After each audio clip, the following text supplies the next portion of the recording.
Guys আমরা আরেকজনকে পেয়ে গেছি, দেখা যাক ওনাকে একটা প্রশ্ন করি, যদি উনি পেয়ে যায় তাহলে ওনাকে এটা গিফট করে দেবে। তোমার কাছে কি মোবাইল আছে? আমার কাছে ভিভো Y28 5G। Y28 তোমার কাছে? আমার কাছে ভিভো T5G। আমাদের একটা প্রশ্ন আছে যে দুটো রিয়েলমি ফোন আছে, দুটো রিয়েলমি কোম্পানির ফোনে, এই দুটো ফোনের মধ্যে আমরা দুটো ফিউচার জিজ্ঞাসা করব। যদি দুটো ফিউচার্সের মধ্যে তুমি যদি দুটোই অ্যান্সার দিতে পারো তাহলে একটা নেট ব্যান্ড আর একটা স্মার্ট ওয়াচ আমরা দুটোই গিফট করব, ঠিক আছে? এবার তুমি যদি একটা পারো তাহলে আমরা একটাই তোমাকে গিফট করব। প্রথম প্রশ্ন হচ্ছে যে এই দুটো মডেলের মধ্যে তোমার যেমন Y28 ভিভোর মডেল, যেমন এর মধ্যে একটা মডেল আছে, দুটোই কিন্তু রিয়েলমি ফোন।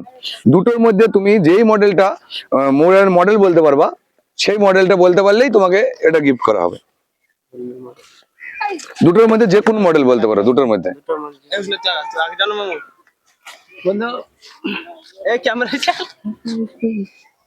রিয়েলমি 29 না তোমার? ওকে জিজ্ঞাসা করো।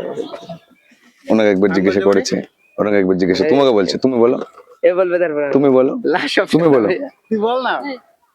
Realme P2 Pro। হুম, P2 Pro। P2 Pro, ঠিক আছে। তোমাকে জিজ্ঞাসা করছি আমি, তুমি বলো এই ফোনটার মডেল নাম্বার কত? P3 Lite। না, হলো না।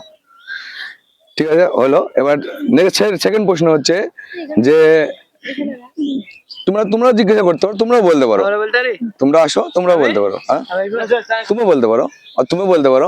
বলো তুমি এই মডেল নাম্বার কত পারবা? ঠিক আছে, সবাইকে জিজ্ঞাসা করছি। সেকেন্ড প্রশ্ন সবাইকে জিজ্ঞাসা করবো, সেটা হচ্ছে যে আমাদের লাস্ট প্রশ্ন, সেটা সবাই একদিকে আসো, এইদিকে দাঁড়াও সবাই। এককে জিজ্ঞাসা করবো, সব যে বলতে পারবা তাকেই মানে পুরস্কৃত করা হবে। সেটা হচ্ছে যে এই মোবাইলটাই যে ব্যাটারি ব্যবহার করা হয়েছে, সেই ব্যাটারি ব্যবহার কত মেগাপিক্সেল ব্যাটারি আছে, এমএস কত, এমএস ব্যাটারি, মেগাপিক্সেল ক্যামেরায় হয়, এমএস কত